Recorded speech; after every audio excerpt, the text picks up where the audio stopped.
हे दोस्तों, top 5 Hindi channel पर आपका स्वागत है। मेरा नाम है शाहिद और आज हम बात करने वाले हैं नेटफ्लिक्स के 5 सबसे महंगे प्रोजेक्ट के बारे में जो खराब रिव्यू और कम व्यूवरशिप की वजह से फ्लॉप हो गई हैं। जी हाँ, थिएटर की तरह OTT पर भी कुछ ऐसी फिल्म और सीरीज आई हैं जिन्हें लोगों ने उतना पसंद नहीं किया है जितना कि इन प्रोजेक्ट से उम्मीद किया गया था। जैसा कि आप सब जानते हैं कि पैंडेमिक के बाद नेटफ्लिक्स ने अपने कुछ प्रोजेक्ट पर काफी पैसे खर्च किए हैं। अब कुछ फिल्म और सीरीज तो काफी अच्छी गई हैं, लेकिन दी इलेक्ट्रिक स्टेट की तरह कुछ ऐसी फिल्म और सीरीज आई हैं जो बुरी तरह से फ्लॉप हो गई हैं। दी इलेक्ट्रिक स्टेट की बात करें तो इस फिल्म का बजट इतना ज्यादा था कि इतने बजट में पुष्पा 2 जैसी 6 फिल्में बन जाती। खैर, तो चलिए जानते हैं नेटफ्लिक्स के 5 सबसे महंगे फ्लॉप प्रोजेक्ट के बारे में। अरे गाना ही बजाना था तो कोई अच्छा गाना बजा लेते। मुझे ये गाना पसंद है। तो अगर आपको भी ऐसे इंटरेस्टिंग वीडियो देखना पसंद है तो आप हमारे चैनल को सब्सक्राइब करके उस घंटी को भी ऑन कर लीजिए ताकि हर नई वीडियो की जानकारी आप तक सबसे पहले पहुंचे। Number 5, triple frontier. Triple frontier 2019 में रिलीज हुई थी, जिसे जेसी चेंडूर ने डायरेक्ट किया था। एक बड़ी एक्शन थ्रिलर फिल्म थी जिसमें बैन एफ्लेक के साथ ऑस्कर आइजैक और पेड्रो पास्कल लीड रोल में थे। फिल्म का बजट $115 मिलियन यानी कि लगभग 1000 करोड़ था, जिसे नेटफ्लिक्स ने 6 मार्च को थिएटर में और 13 मार्च को नेटफ्लिक्स पर स्ट्रीम किया था। पर मार्च 2019 में रिलीज हुई इस फिल्म को काफी मिक्स रिव्यू मिले थे और ये फिल्म फ्लॉप हो गई थी। कहा जा रहा है कि 2 महीने में इस फिल्म को सिर्फ 52 मिलियन व्यूज मिले थे, जो कि नेटफ्लिक्स की उम्मीद से काफी कम था। सोचो, फिल्म का बजट $115 मिलियन था और 2 महीने में इस फिल्म को सिर्फ 52 मिलियन लोगों ने देखा था। इस फिल्म के फ्लॉप होने की वजह से उस टाइम नेटफ्लिक्स ने कई बड़े प्रोजेक्ट के बजट को कम कर दिया था। तो ट्रिपल फ्रंटियर नंबर 5 पर है, जो नेटफ्लिक्स पर फ्लॉप हो गई थी। You cannot go back to your normal life after tonight. Number 4, the get down. The get down एक म्यूजिकल ड्रामा सीरीज थी जिसकी कहानी 70s के हिप हॉप और म्यूजिक कल्चर के इर्द गिर्द बुनी गई थी।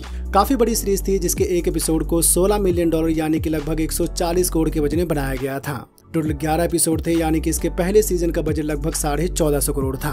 पर 1450 करोड़ के हिसाब से इसे उतने व्यूज नहीं मिले थे जितना कि नेटफ्लिक्स ने उम्मीद किया था। इस सीरीज को 2 पार्ट में रिलीज किया गया था, जहां पर पहला पार्ट अगस्त 2016 में रिलीज हुआ था जिसमें 6 एपिसोड थे और दूसरा पार्ट अप्रैल 2017 में रिलीज हुआ था जिसमें 5 एपिसोड थे। कहा जा रहा है कि दूसरा पार्ट 8 महीने लेट हो गया था, जिसकी वजह से इसके व्यूवर्स काफी कम हो गए थे। पहले सीजन के फ्लॉप होने की वजह से नेटफ्लिक्स ने इसके दूसरे सीजन को कैंसिल कर दिया और ये टीवी सीरीज के इतिहास की सबसे बड़ी फ्लॉप में से एक है। If making something of myself means losing myself, then what am I making? No, we bonded for life, so they turn out the lights. Number 3, rebel moon saga. Jack Snyder का dream project rebel moon को तो आप सबने देखा ही होगा, पर जितनी उम्मीद से नेटफ्लिक्स और जैक स्नाइडर ने इसे बनाया था वो उनकी उम्मीदों पर बिल्कुल भी खरा नहीं उतरा और लोगों ने इसकी कहानी, जैक स्नाइडर का डायरेक्शन और इसके कैरेक्टर की वजह से काफी क्रिटिसाइज किया। 2021 में जैक स्नाइडर ने नेटफ्लिक्स के साथ आर्मी ऑफ द डेड को बनाया था, जिसे लोगों ने काफी पसंद किया था। आर्मी ऑफ द डेड की वजह से नेटफ्लिक्स को रेबल मून के दोनों पार्ट से काफी उम्मीद थी और इस फिल्म को $160 मिलियन यानी कि लगभग 1350 करोड़ के बजट में बनाया गया था। पर 1350 करोड़ के बजट में बनी इस सागा को आर्मी ऑफ द डेड से काफी कम व्यूज मिले थे और ये फिल्म सीरीज फ्लॉप हो गई थी। अच्छा, ओरिजिनल के बाद इसके डायरेक्टर कट को भी रिलीज किया गया था, पर डायरेक्टर कट भी लोगों को कुछ खास पसंद नहीं आया था। तो रेबल मून सागा भी नेटफ्लिक्स के कुछ बड़े फ्लॉप में से एक है। उनका गुस्सा ही मेरा इंतकाम होगा। Number 2, Jupiter's legacy.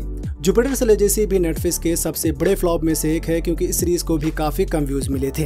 ये नेटफ्लिक्स के सबसे महंगे शो में से एक है, जिसे स्टीवन डी नाइट ने बनाया था, जिन्होंने पुरानी डेयरडेविल सीरीज को डायरेक्ट किया था। जुपिटर्स लेजेसी से नेटफ्लिक्स को काफी उम्मीद थी, पर कहानी और वीक कैरेक्टर की वजह से इस सीरीज को काफी मिक्स रिव्यू मिले थे और खराब रिव्यू की वजह से इस सीरीज को उतने लोगों ने नहीं देखा था जितना कि नेटफ्लिक्स ने उम्मीद किया था। जुपिटर्स लेजेसी के काफी सारे सीजन प्लान किए गए थे, पर सीजन 1 के फ्लॉप होने की वजह से नेटफ्लिक्स ने इसके सभी सीजन को कैंसिल कर दिया। जुपिटर्स लेजेसी का बजट $200 मिलियन यानी कि करीब 1700 करोड़ था, जो आज भी नेटफ्लिक्स के सबसे बड़े फ्लॉप में से एक है। हम फर्ज निभाते थे, इस देश की रक्षा करते, तभी हमें हीरो कहते। Number 1, the electric state. Russo brothers के डायरेक्शन में बनी ये नेटफ्लिक्स की सबसे महंगी फिल्म है, जिसे $320 मिलियन यानी कि करीब 2700 करोड़ के बजट में बनाया गया था।